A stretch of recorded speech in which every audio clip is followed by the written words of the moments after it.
Найщиріші вітання всім глядачам телеканалу Київ, каналу Європейської столиці. Середа, 19 жовтня, 13:10. Незмінно у цей час ми раді вітати вас у прямому ефірі програми «Громадська приймальня». Коротко озвучує теми, які будемо обговорювати сьогодні, і розпочинаємо наше спілкування. У другому блоці «Поради лікаря» будемо говорити про те, яким чином лікувати захворювання спини методом інформотерапії. У третій частині «Корисні поради» будемо розповідати, як правильно обирати якісний чай. До депутатської приймальні о 15:15 сьогодні завітає представник депутатської фракції «Самопоміч» пан Сергій Башлаков, з яким ми будемо говорити про проблеми підприємництва у столиці, а також, звичайно, про питання Дарницького району, тому що пан Сергій опікується округом номер 25, тобто саме цією частиною міста Києва. Починаємо ми незмінно з юридичної консультації про судовий збір та особливості його сплати. Ми будемо говорити вже за мить. За подання заяв, скарг до суду, за видачу судами документів, а також у разі ухвалення певних судових рішень законом України передбачено сплачувати судовий збір. Однак є певні категорії громадян, які звільняються від сплати судового збору під час розгляду справи.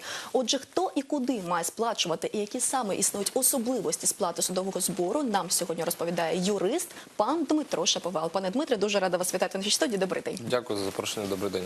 Шановні глядачі, прошу, досить таку дійсно вузьку тему сьогодні піднімаємо. Будемо говорити про судовий збір та особливості його сплати. Минулого разу піднімали цю тему декілька разів, коли говорили про особливості саме пільг щодо судового збору. Сьогодні будемо знову ж таки роз'яснювати вам взагалі, що таке судовий збір, коли він має сплачуватися, коли він не має сплачуватися, і яким чином можна звернутися з приводу особливостей щодо пільг до його сплати. Будь ласка, 223-09-71, обов'язково долучайтеся до цієї теми, до нашої розмови. Будемо чекати всіх ваших запитань.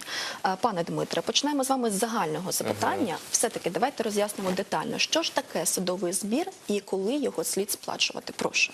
Ну, якщо в загальних обрисах, то судовий збір слід вважати платою за доступ до правосуддя. Незважаючи на те, що Конституція України встановлює, що правосуддя в нас є вільним, доступним, однак для того, щоб звернутися з будь-яким питанням до суду, не з будь-яким, а окремо визначеним, слід сплатити судовий збір. Зокрема, як ви вірно вже зазначили, з заявами, це як стосується як і позовних заяв, так і інших заяв, визначених процесуальним законодавством, так і для отримання певних документів, копій рішень, інших судових документів, так і у разі прийняття певних судових рішень. Ну, якщо на прикладі, то якщо ви вчинили ДТП, за вашою участі була встановлена ваша вина, то при розгляді адміністративної справи ви будете сплачувати судовий збір за розгляд цієї справи, у разі, якщо вас визнають винним.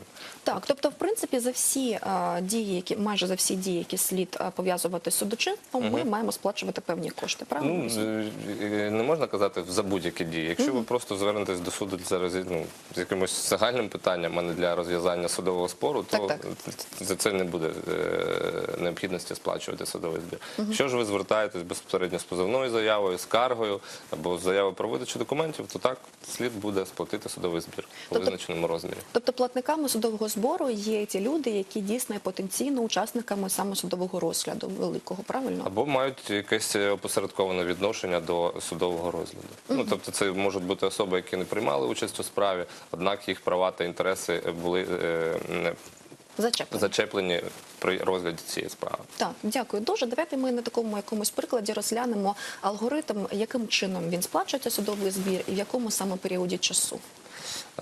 Ну, давайте якусь виберемо таку справу найбільш майнове, там стягнення якоїсь суми позики, там 50 тисяч гривень, так?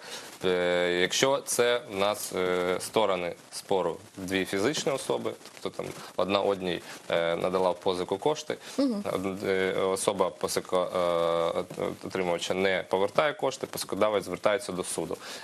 Сума позову при цьому становить там приблизно 50 тисяч гривень, так? Розмір судового збору в цьому разі буде становити 1,5% від суми позову.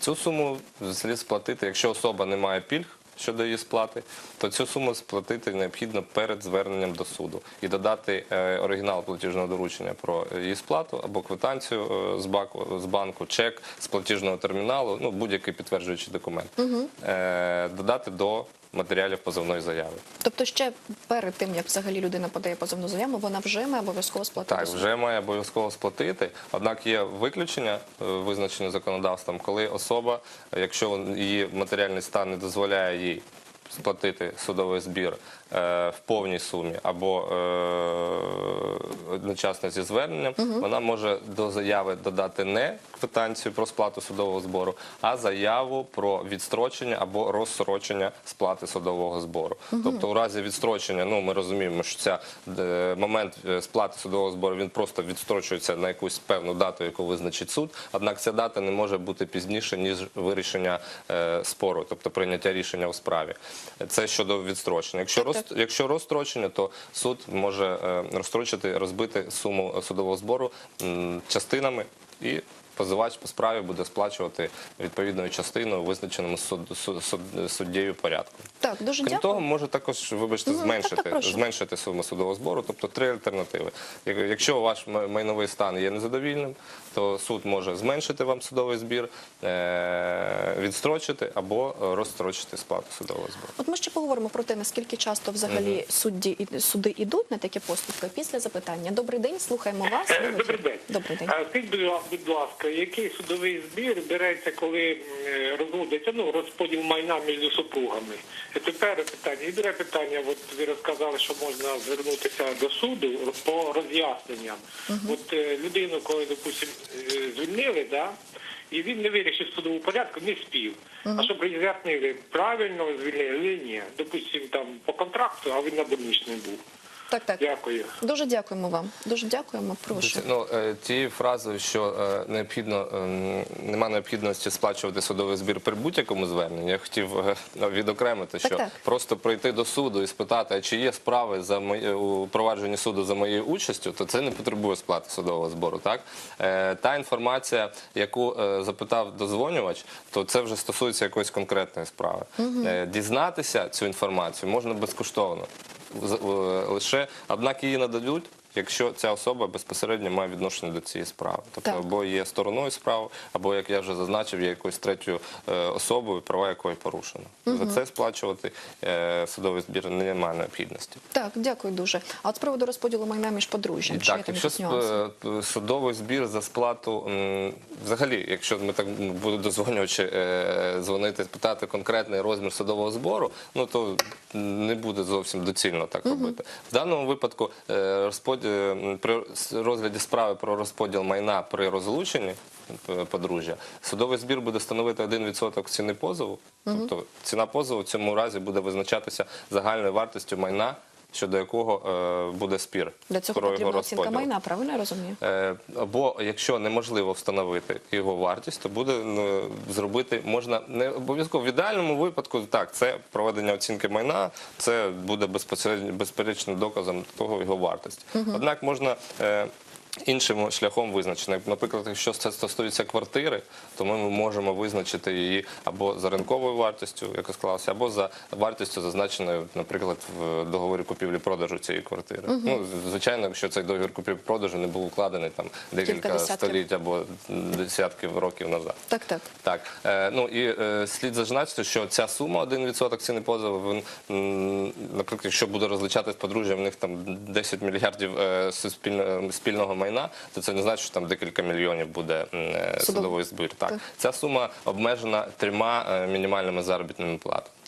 Тобто це наразі це 1378 гривень становить мінімальна заробітна плата для розрахунку судового збору. Тобто менше цієї суми не може бути, правильно? І більше 3 заробітних? Не може бути менше 0,4 розміру мінімальної заробітної плати і не більше 3 розмірів мінімальної заробітної плати. Це приблизно там 5-6 тисяч, правильно? 4 тисячі гривень. Так, до 5 тисяч. Так, дуже дякую за таке роз'яснення. Я правильно розумію, що якщо хтось там з подружжя виграє, то той і має потім повернути судовий збір, якщо сплатив інший? Чи тут немає такої ситуації? У випадку розподілу, якщо ініціатор спору сплачує судовий збір, то його компенсацію цього судового збору буде здійснювати та особа, на користь якої рішення не прийнято, тобто відповідач. Ну, або якщо буде позов відхилено, то компенсація судового збору не буде здійснюватися. Не відбудеться. Да, Так, не відбудеться. дякую дуже. Слухаємо наступне запитання. Добрий день. Добрий день. Добрий день. Будь ласка, у мене таке запитання. Шановний гість згадав на початку розмови, що треба платити 1,5%, там, наприклад, від 50 тисяч гривень, він навіть такий приклад. І згадав, що звільняються від судового збору або ж мають пільги окремі категорії населення. Хотілося б знати, що це за категорії населення, які саме пільги, в яких розмірах. Так. Дякую. Дуже дякуємо вам. Ну, насправді, хочу одразу зазначити, що список людей, які мають право на пільги і категорії справ, він досить великий, тому я вам, пане Дмитре, пропоную їх на категорії розбити. Ну, навіть якщо ми їх розіб'ємо на категорію, Все одно дуже то багато. все одно ми виключний перелік не зможемо надати. Якщо по категорійно, то Такі така буде умовна категорія, яка там суттєво не роз'яснить. До першої категорії можна віднести перелік певних спорів, у випадку яких при зверненні за вирішенням яких судовий збір не сплачується. Тобто- До іншої категорії можна віднести суб'єктів спорів, тобто позивачів, і їх особистий статус дозволяє їм не сплачувати судовий збір. Тобто це, я правильно розумію, якщо так брати такі найбільш загальні категорії, це незахищені верстви населення, правильно, певні там інваліди певних груп. Так. Ну, якщо ми говоримо про звільнення з певних суб'єктів, звернення позивачів, то це можуть бути інваліди першої, другої групи, вони звільняються від сплати судового збору за будь-яким позовом. Так? Якщо ми говоримо про постраждалих від Чорнобильської від трагедії, Катастрофи, так. то там певна категорія справ, за якими вони звільнені. Якщо ми говоримо про учасників бойових дій, то також вони звільнені від вирішення від сплати судових зборів за вирішення певних категорій справ, не від всіх. Тобто є певний перелік осіб, які звільнені від сплати судового збору за вирішення будь-яких спорів. Так. А є особи, які наділені певним статусом, і вони звільнені від сплати судового збору щодо розгляду конкретних справ, не всіх. Так, дякую дуже. Я дякую за те, що ви зателефонували з таким запитанням. Однак дуже велике прохання, якщо ви приблизно розумієте, що можливо з вашою категорією справи або можливо з вашою категорією вашої взагалі категорії життів, також у вас можуть бути пільги з приводу сплати судового збору. Одразу давайте нам конкретні приклади, тому що досить великий перелік тих людей і тих справ, які дійсно звільняються від сплати судового збору. Пане Дмитре, давайте ми розкажемо, де можна знайти цю інформацію, до якого закону слід звертатися. Є дуже простий спосіб, яким користується навіть юрист. Наразі є діючим сайт судової влади. Є на цьому сайті доступ до кожної сторінки кожного суду. В кожному місті, районі, де створений цей суд. Якщо ми говоримо про Київ, то, наприклад, якщо ми зараз в студії, то Печерський суд, до прикладу. Якщо нам треба обрахувати судовий збір, якщо ми пересічний громадянин, і ми не можемо знайти відповідне законодавство, його детально вивчити і зрозуміти, скільки ж нам треба заплатити, на який рахунок, і не хочеться їхати до суду, дізнаватися цю інформацію. Ми заходимо на цей сайт, шукаємо Печерський суд. Там є відповідно посилання на судовий збір. І там вже детально розписано, яка категорія справ і розмір судового збору за цією категорією. Навіть можна натиснути на відповідну категорію справ, заповнити 4 строчки, прізвище, ім'я по батькові, ідентифікаційний код, дата сплати, і буде надана певна квитанція така, з якою можна буде зробити платіж. Більш того, зараз вже через сайт судової влади можна здійснити сплату судового збору онлайн.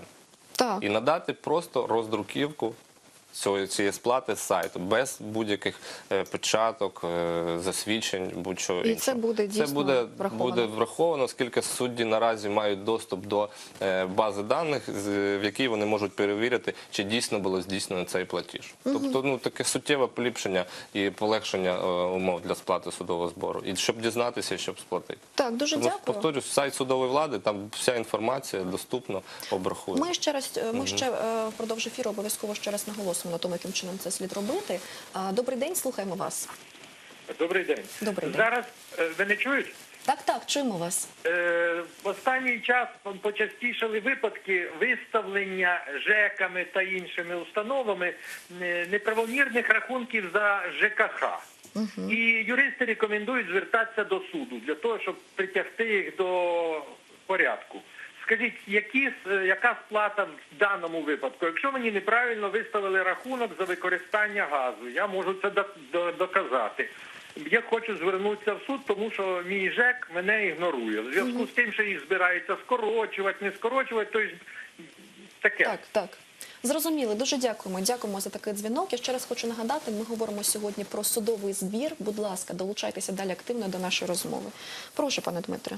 Ну, якщо ми будемо розглядати наведений приклад, там, незгода з наданим рахунком за газ, то ми маємо тут договірні відносини, якщо ми говоримо про постачання газу. І якщо не знаю, що там рекомендують юристи, як оскаржувати, мабуть, це не рекомендують там зобов'язати здійснити перерахунок заборгованості або поточного стану рахунку. Так. Це буде вважатися майновою вимогою про здійснення перерахунку, оскільки стосується певних коштів. Ну, тут теж дискусійне питання. Можна спробувати подати такий позов, як і немайнову вимогу, оскільки тут йдеться лише про здійснення зобов'язання здійснити перерахунок. Якщо ми говоримо про немайнову вимогу, то розмір судового збору буде становити 0,4 від мінімальної заробітної плати. При цьому хотів би звернути увагу, це стосується не цього питання, а взагалі для розуміння сплати судового збору, що ставка судового збору визначається виходячи з розміру мінімальної заробітної плати.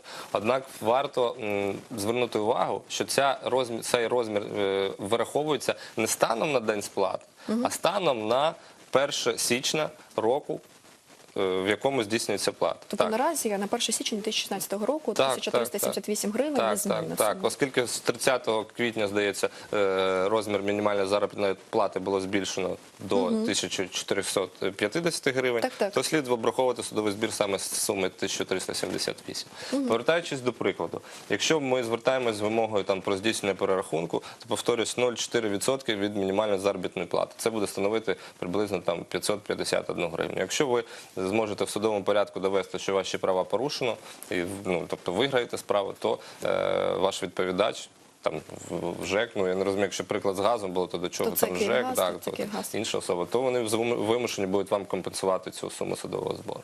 Дякую дуже. Слухаємо ваше запитання. Добрий день. Добрий день. Добрий день. Будь ласка, такий конкретний приклад із життя. Наша сусідка по комунальній квартирі веде антисоціальний такий спосіб життя, і вона цей спосіб життя складає загрозу не тільки для нас, найближчих сусідів, але й для мешканців цього поверху. Тобто вона залишає газ включеним, п'яна дуже часто, воду виключає, біжить цілий день. Тобто може цей газ зірватися. І так далі. І найближчі сусіди, ми страждаємо від цього. І може бути загроза, що цей газ може, коли вона курить на кухні, може розірвати навіть весь 5-й поверх. Нам порадили звернутися до суду. Вона свою квартиру, пропила, подарувала там за випивку іншому сусіду, на іншому. Так, ви хочете подати... І от нам радять звернутися до суду. Сусідкою, власницею кімнати, рядом з нею комунальною, являється фактично моя мама. Вона прийняла наслідство після смерті мого брата, її сина. Але вона там не зареєстрована, вона інвалід першої групи, учасник війни, престаріла, а там зареєстрована тільки я. То при позові в суд, як нам радять, чи будемо ми платити судовий збір? У мене пенсія 1250 гривень, у мами на 100 гривень більше.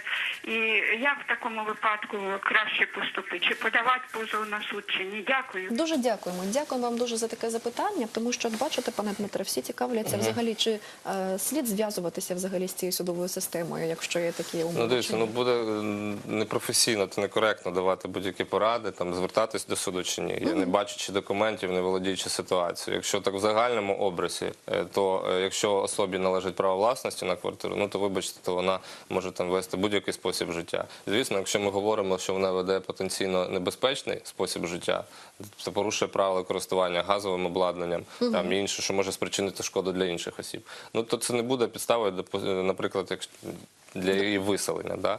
В цьому випадку слід звертатись не до суду, а до компетентних органів для того, щоб вони давали якісь їй розпорядження про усунення порушень, щоб контролювали там певні структури, які контролюють. Щоб виселити, а я розумію, що дозвонювач саме це мав на увазі, і саме рекомендація щодо звернення до суду, мабуть, лунала для них тим, що звертатись до суду, щоб її виселили.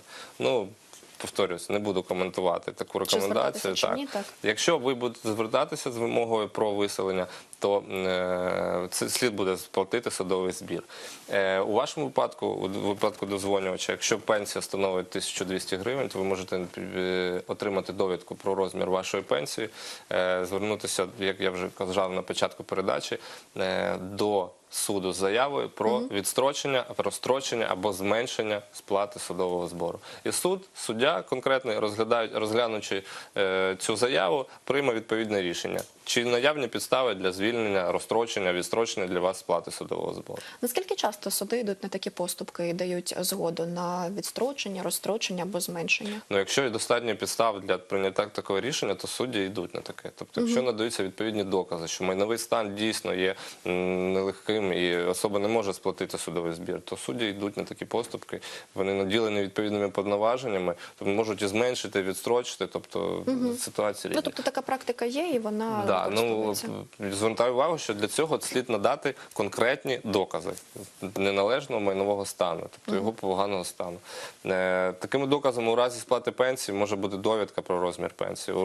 У разі маленької заробітної плати, то довідка з місця роботи про те, яка заробітна плата. Або якщо ви стоїте на обліку в центрі зайнятості, то відповідна довідка з центру зайнятості про те, що ви стоїте на обліку і отримуєте там якусь мінімальну платню. Тобто треба до заяви з проханням про звільнення або зменшення або розстрочення слід додати докази, Обов'язково докази. що доводять наявність у вас підстав для такого відстрочення або такої дії. зменшення. Дуже дякую вам. Прошу, 223-09-71. Я ще раз хочу нагадати, ми говоримо сьогодні про судовий збір, про особливості його сплати. Звичайно, також говоримо про пільги. Будь ласка, з вашими конкретними проханнями звертайтеся, будемо раді їх почути. Добрий день, слухаємо вас, ви в ефірі. Добрий день. Алло, это Так, вы так. не со мной говорите? Так, це ви в прямому ефірі. Алло, это со мной говорите? Так. Говоріть вже, будь Вот ласка. у меня такой вопрос, понимаете? У меня вопрос такой. Это самое, у меня ОСББ мне выставляет в месяц Так. 30 тонн воды на 3 человек. Так. Это 1 тонна в день. І ви хочете Я подавати до суду. обращался уже кругом, и никто не может этот вопрос на 3 человек. Говоріть з нами по телефону, не слухайте телевізор, говоріть по телефону. И это самое, теперь хочу обращаться в суд. И хочу это самое, хочу обращаться в суд.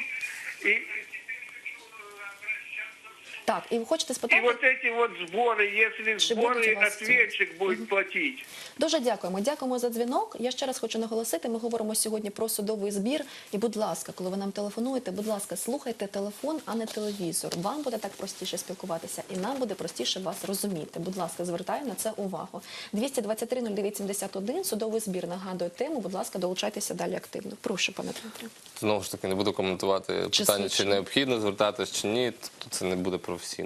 Щодо сплати судового збору, то так, відповідач буде сплачувати судовий збір, не сплачувати, а компенсувати позивачу, тобто дозвонювачу, судовий збір лише у разі, якщо позивач отримає позитивне рішення у справі. Тобто, якщо він виграє справу, то відповідач буде йому компенсувати цей судовий збір. Але на початку, на самому загалом, якщо подається позовна заява за такою справою, то, звичайно, треба буде сплатити Так, судовий збір. ініціатор спору сплачує судовий збір. Так, дякую дуже. Я хочу вас запитати, а чи є якась відповідність між тим, до якої інстанції подається заява, і тим, який є розмір судового збору? Тому що, так розумію, що потім вже ж є і апеляція, і касація, і далі. Так само потрібно сплачувати ось цю виплату. Якщо ми говоримо про ставки судового збору, то вони ранжуються з огляду на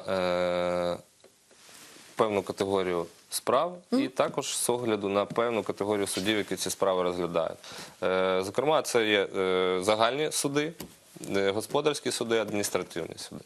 Якщо по інстанційно, тобто перша, друга інстанція, третя інстанція, тобто перша апеляція, касація, то сума судового збору збільшується пропорційно до кожної інстанції. Якщо ми звертаємось до апеляційного суду, то з апеляційною скаргою, то нам необхідно буде сплатити 110% від сплаченого судового збору при зверненні до суду першої інстанції. Тобто, якщо ми звернулись до суду першої інстанції і сплатили 1000 гривень судового збору, то при зверненні вже до апеляційного суду по цій же справі нам слід буде сплатити вже 1100 гривень. Якщо ми звертаємось в третю інстанцію, в касаційну, то нам слід буде сплатити вже 1200 гривень, оскільки там ставка становить 120% від суми судового збору, що була сплачена при початку розгляду справи. А який найдорожчий на суд виходить? Ну, так важко сказати, найдорожчий суд. Якщо ми говоримо про кількість зібраного судового збору, так, в загальному, то, мабуть, це буде доречно говорити про господарські суди, оскільки це комерційні спори, там суми більші, ніж в загальних судах. Однак також суперечливе таке твердження, оскільки загальних судів в порівнянні набагато більше, ніж господарських. Тому чи перекриває кількість загальних судів обсяг комерційних справ господарських, ну, не буду казати, такою статистикою не володію. А якщо казати найбільш дорожчий спір, де розглядати, то, наприклад, якщо ми звертаємось з майновим спором до господарського суду, то ставка судового збору становить 1,5% від суми позову, однак не більше, ніж 150 мінімальних заробітних плат. Тобто це виходить, це один з найдорожчих дійсно так, спорів? тобто це максимальна ставка 2 мільйони гривень, там трошки більше 2 мільйонів гривень. Натомість, якщо ми звертаємось з майновим спором, наприклад, там стягнення позики в розмірі 1 мільярд гривень, так? Звертаємось до суду загальної юрисдикції, то ми сплачуємо 1,5% судового збору, при цьому сума не обмежена планкою. Тобто з 1 мільярда нам треба буде сплатити 15 мільйонів гривень. Якщо ми звернемось до господарського суду, то нам треба буде сплатити максимальну ставку 2 мільйони гривень. Тобто там такі обмеження? Так, обмовлю, що це стосується лише для юридичних осіб, тобто для звернення юридичних осіб в суди загальної юрисдикції з майновими вимогами. При зверненні з майновими вимогами фізичних осіб сума судового збору обмежена 5 мінімальними розмірами заробітної плати. Станом на сьогодні це майже 7 тисяч гривень. Так, близько 7 тисяч. Тобто можна сказати, що найдорожчим все-таки буде загальна юрисдикція. Так, дійсно. Так, дякую дуже за такі роз'яснення. Є ще запитання. Добрий день, слухаємо вас. Доброго дня. Скажіть, будь ласка, а що робити, якщо судді не знають, хто звільняється від судового збору? Приклад з практики. Позов до Шевченківського суду про захист прав споживачів. Родина з 3 інвалідів. І закон про захист прав споживачів звільняє від судового збору і пенсію 1130 гривень. Мінімальна теж звільняє. Але суддя пише: доведіть те, що ви споживач. Як це можна довести, якщо в самому позові я позиваюся до підприємства, яке на нарушило мої права. Місцевий суд районний не брав саме, а апеляційний вже просить 50% від нічого, від того, що не взяв районний суд. Як їх порахувати, ці 50% від нульової ставки? Від нуля, так. Дякую Дякую. дуже. Дякую за таке питання. Прошу, пане Дмитре. Ну, така затрудняюсь відповісти, як обрахувати те, що неможливо обрахувати. Тут, скоріш за все, треба доводити саме те, що споживач, те, що фізична особа має право на пільгу. Правильно я розумію? Ну, якщо ми говоримо про апеляційну інстанцію, тобто як в кінці лунало, що як довести, сплатити, розрахувати 50% в апеляційній Ну, це таким інстанції. саркастично було сказано, тому що, ну, власне, якщо вже місцевий суд розглянув і було зрозуміло, що там людина дійсно звільняється, а потім, якщо приходить до наступної інстанції і там їй кажуть, доведіть те, що ви звільняєтеся, то тоді, ну, якось не дуже зрозуміло. Ну, такі ситуації досить є фантастичними. Якщо вже перша справа в суді першої інстанції розглядалася за умови відсутності сплаченого судового збору, тобто особа була звільнена або судом, або у неї є пільги щодо сплати, то обрахування такого судового збору в апеляційній інстанції, ну, таке може бути лише в казусній ситуації. Тобто для цього тоді слід звернутися до секретаря або помічника відповідного судді головуючого в апеляційній інстанції, роз'яснити, що ми не можемо сплатити судовий збір, і більш того, у нас немає такого обов'язку сплачувати. Ну, лише так можу так Ну, я так розумію, таку що це ситуацію. письмовою заявою слід звернутися до найвищого. Бажано письмово, можна в усному порядку звернутися. Дякую дуже. Я вам дуже дякую за такий дзвінок, тому що дійсно є такі ситуації. Я вам дуже дякую, що ви на них заакцентували увагу. Слухаємо вас. Добрий день. Добрый день. Добрый день. Скажите, какой процент от минимальной заработной платы я должен уплатить при разделении лицевого счета? Так, дякую дуже. Я так розумію, в судовому розгляді саме, якщо розділяється особовий рахунок. Ну, розподіл лицевого рахунку слід вважати вимогою не майнового характеру все-таки, тому необхідно буде сплатити судовий збір в розмірі 0,4 від мінімальної заробітної плати. Як я вже казав до цього, це становить 550 там щось так гривень, 551 гривня. Так, дякую дуже. Прошу, ще раз нагадаю, ми говоримо сьогодні про судовий збір 223-09-71, номер телефону. Чекаємо далі ваших дзвінків і ваших запитань на цю тему. Пане Дмитре, а якщо так дійсно склалося, що людина не знала, що вона має право на пільги, що вона сплатила цей судовий збір, чи можна потім, яким чином потім повернути ці кошти і взагалі яким чином слід діяти, якщо так сталося? Ну, закон України про судовий збір не передбачає таких підстав для повернення судового збору, як з'ясування тієї обставини, що особа мала пільги.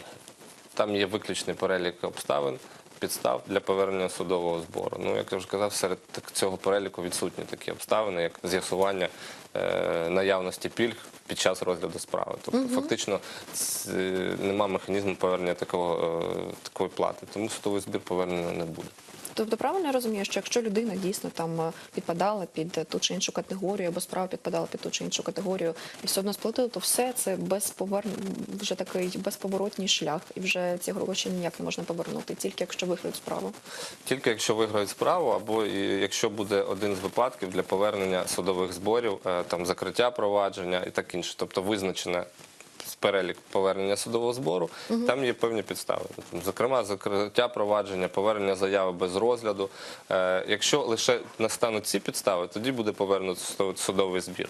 На тій підставі лише, що з'ясувалося, що особа має пільги, судовий збір повернути не буде. Ну, слід розуміти, що суддя обмежений законодавством, він фактично вже кошти надійшли до державного бюджету, і суддя фактично, вирішуючи питання про повернення судового збору, вирішує питання фінансового характеру, що стосується державного бюджету. Так. Тому він повинен діяти в межах чинного законодавства. І в нього немає В нього відповідних немає повноважень. механізму, навіть якщо він розуміє і бажає, хіба що він може піти на порушення. Ну, ми розуміємо, що це вже не механізм, це вже такий Так, якщо за законом так складається, що людина має право на повернення судового збору, яким чином це слід зробити? Який взагалі механізм цієї дії і коли буде повернути цей судовий збір? Якщо наступили такі обставини, що вам буде повернуто судовий збір, якщо так візьмемо практичний приклад, якщо ви звернулися до суду касаційної інстанції з касаційною скаргою і вам було відмовлено у відкритті касаційного провадження,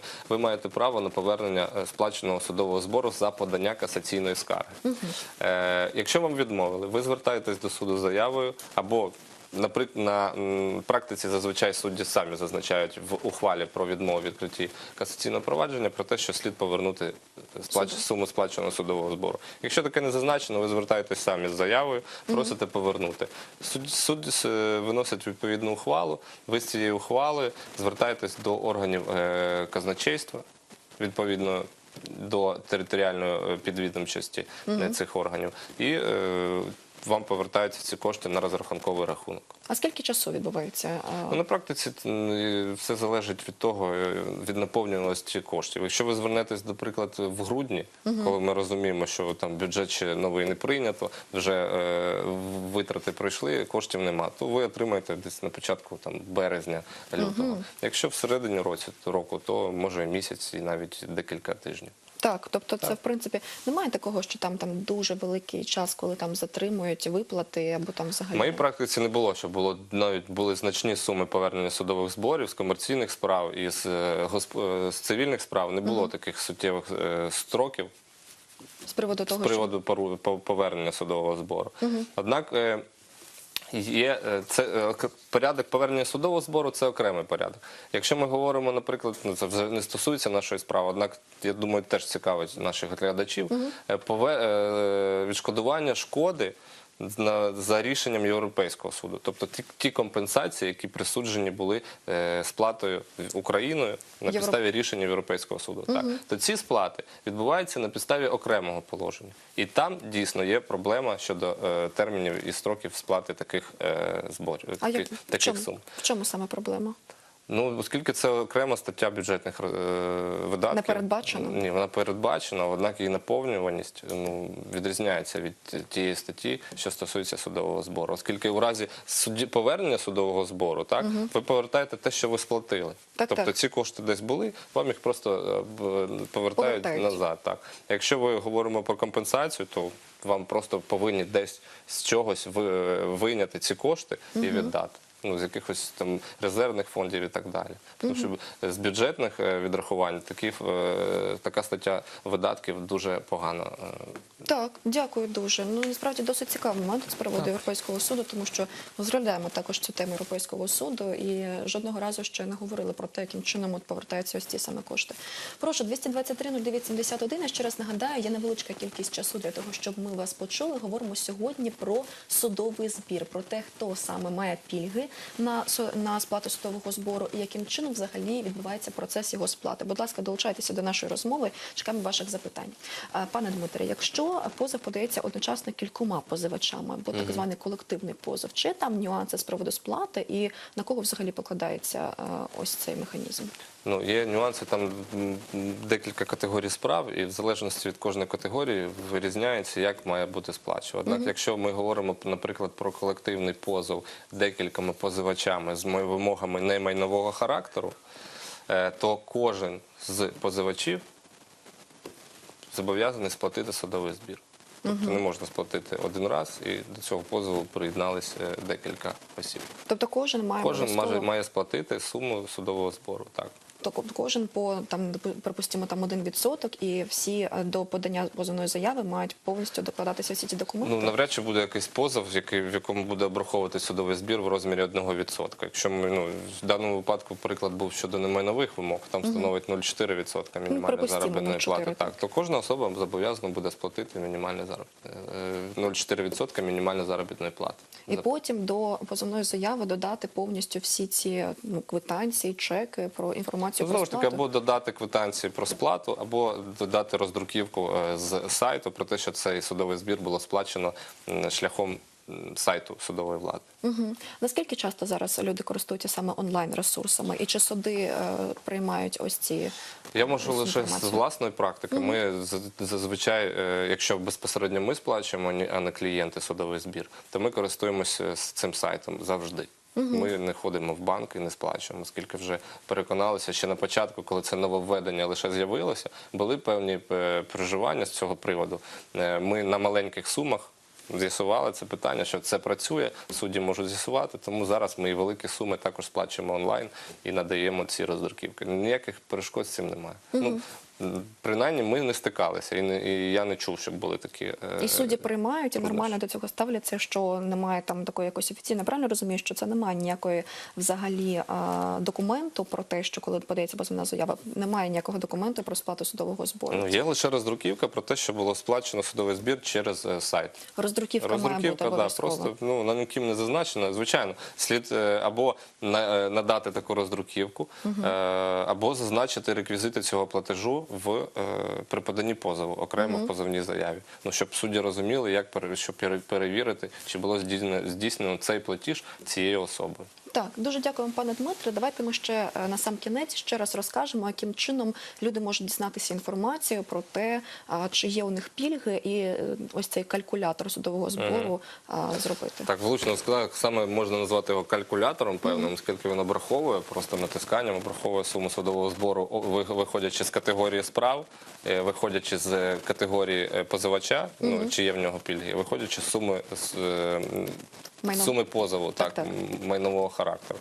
Повторюю, це сайт судової влади.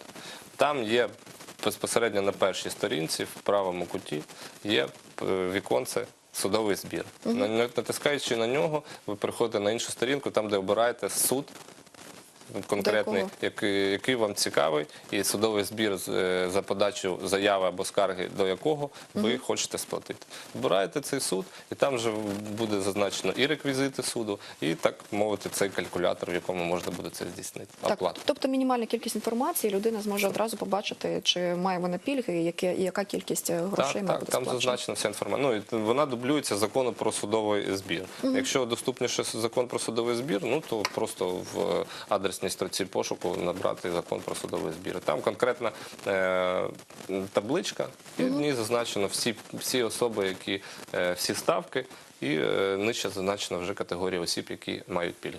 Так, я вам дуже дякую, пане Дмитро, за нашу консультацію Дякую сьогодні. за Дякую, запрошення. що сьогодні завітали до нас.